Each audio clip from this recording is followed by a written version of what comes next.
শুভম ঘোষ। আমি ক্লাস দ্বিতীয় শ্রেণীতে পড়ি। আমি স্বাধীনতা দিবসের সম্পর্কে কিছু বলছি।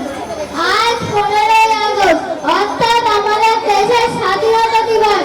স্বাধীনতা দিবস মানে প্রতিটি ভারতবাসীর কাছে অত্যন্ত গর্বের ও আবেগের একটি দিন।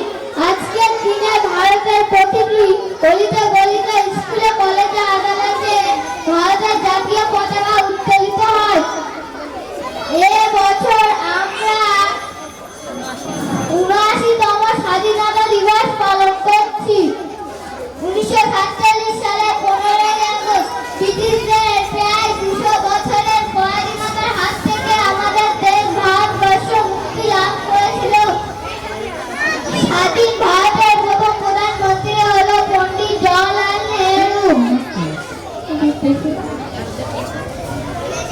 ভারতের কিছু মহান স্বাধীনতা সংগ্রামী যেমন ভগৎ